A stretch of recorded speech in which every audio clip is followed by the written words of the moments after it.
Welcome back to the warm-up. This video is going to be posted basically like 1 or 2 a.m. because I have been out of the country, haven't posted for 2 weeks because it's been crazy. I've been gone for that long, but I just got back, flew in, had like a 12-hour flight, bro. So, but I managed to watch some games. I caught some games on driving home on the plane. So I want to cover all the games. This is day 1 of the playoff coverage, okay? Now this first game, the Cavs Magic game, I didn't get to watch this one. This one was like 10 a.m. in the morning, and I'm like, bro, I didn't get to watch it. I didn't even know we was playing that early. I've seen this series described as a rock fight, like 2 top 10 defensive teams. Got some good, like 3-level scorers, Donovan Mitchell, Paolo Banchero, and then you got guys like Franz Wagner, Darius Garland, guys like that.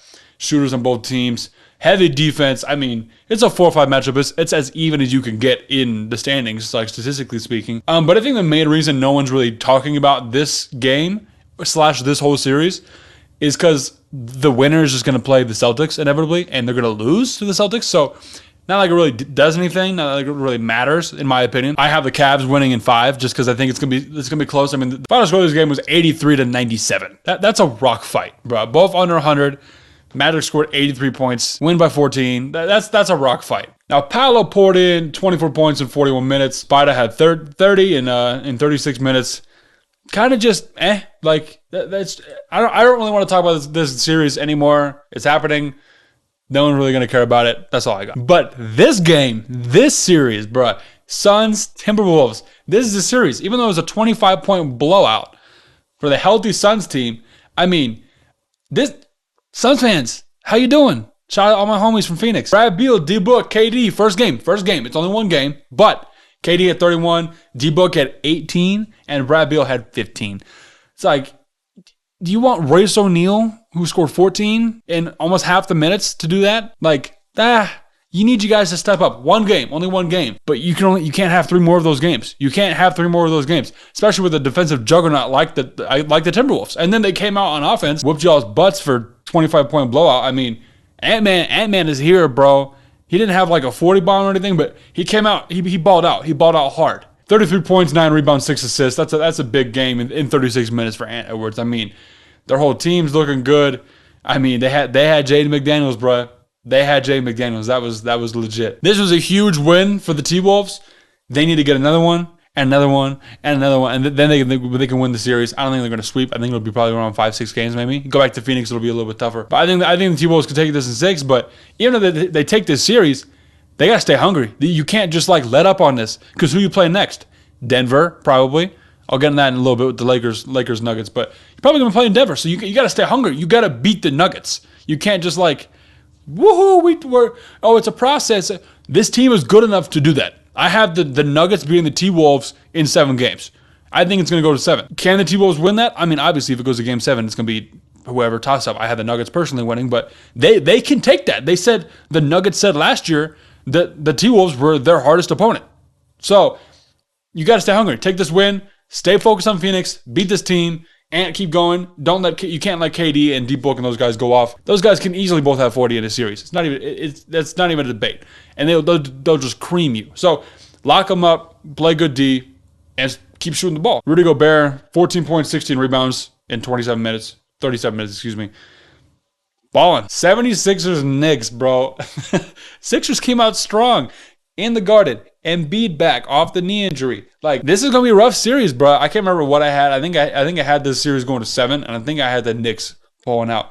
Just because Joel Embiid is such a monster, man. Like, this dude is a menace. And I've been saying this for the past however long. I don't need to be that preacher anymore. He's won an MVP. He's done he needs to do.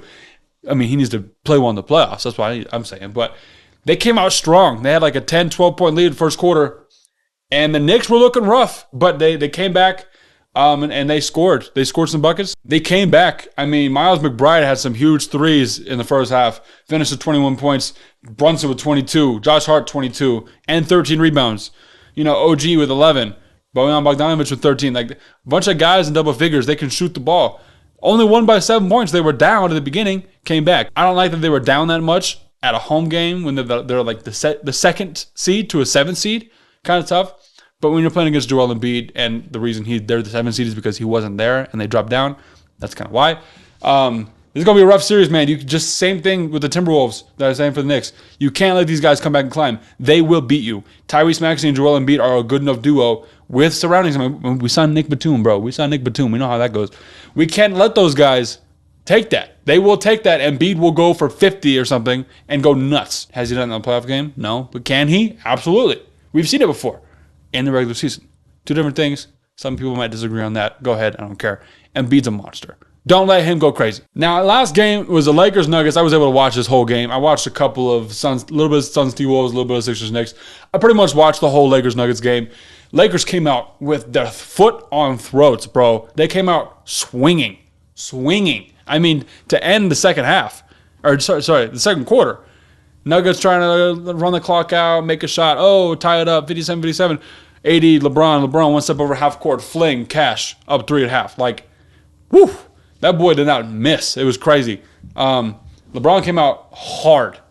Now, this is one of those games where AD had a monster game. It was like the AD 32 and 14 in this game in 44 minutes. Couple blocks on Jokic. Pretty impressive. He looked energized. And the fact that he was playing this well and they lost, kind of a sign of how the series is going to go. Probably end up being 5-6 games. Him and LeBron need to go monster mode, bro. They need to go 0 dark 30. LeBron 27 points, 8 assists, 6 rebounds. And they had, D'Lo had 13, Reeves had 13, Taurean Prince had 11, Rui had 7. That was all their scores. That was it. So you need your bench to go kind of crazy if you're going to beat the Nuggets. And that's because the Nuggets bench scored a total of 17 points. Christian Brown 2, Peyton Watson 8, Reggie Jackson 3, DeAndre Jordan 4 points. 17 points, your bench, 4 guys scored 17 points. The Lakers bench consisted of one man who scored, Taurean Prince, he scored 11 points. 11 to 17, one guy, 4 guys. Now, the Lakers did play 3 other guys and they didn't score at all. Vincent, Dinwiddie, and Hayes didn't score at all. So there's levels of this. But Lakers can overpower the Nuggets. Those guys can score. Dinwiddie can get buckets, bro. We've seen Gabe Vincent get buckets. We've seen Jackson Hayes get boards and put them back up for buckets. That's all you need to do. All of those guys have at least 5 points or more. That's 15 more points. And you win this game 103 to 114. You win this game by 4 points. If you're looking at it like that. Jokic didn't have a crazy game, which is insane because the stat line was 32, 12, and 7. But Michael Porter Jr. shot the heck out of the ball. Aaron Gordon was doing his normal cuts like he's always doing. Jamal Murray had 22. KCP had 12. He had a couple walk-in threes. You can't let these guys get hot. Good teams have great crowds and they use the energy. The Nuggets were down by a lot. They came back and they were up by a lot. And then they kind of just started to, middle out there a little bit. But if AD doesn't have a goose egg in the second half and if he goes for 40, they win this game. Especially with the Nuggets, no Nuggets bench. Reggie Jackson and DeAndre Jordan are really, really good. Clippers homies, shout out, right? But they're not your bench. The Lakers bench outclasses 100% in raw talent the Nuggets bench. And that's a huge point for concern for Denver. So we're just going to see how that goes the rest of the series. I'm excited to see on Monday how it plays out. The Lakers were there, bro. If this was in LA, this game's wraps after the second quarter. 100%. But in Denver, a little bit better. Jokic comes back, scores the ball a little bit more. Yeah, man. This is gonna be a fun series. I think I can't remember what I had. I think I had Nuggets in 5 or 6. Probably 6. Because Lakers in LA, man, that's a whole different atmosphere. So it'll be fun to see. And I have them going up I had the Nuggets going to the Western Conference Finals against the Clippers, who we're going to talk about tomorrow. I'm doing this every single day. I promised myself I had a certain goal that I would meet before the end of the spring semester, and I've been gone for 2 weeks, and I haven't met that goal yet. And so I'm like, what a better way to meet that goal than to try and post every single day that there's playoffs. That's what I'm doing. So if you like this, let me know. I'm going to try and edit this and just throw it up. I'm not really tired because of jet lag and whatever, opposite jet lag. So that's all I got for y'all. Check out tomorrow. We got video Monday. First round, we got pretty much videos every single day. That's the second round. So stay tuned for that, bro. I'm excited. Playoff time, baby. Let's go.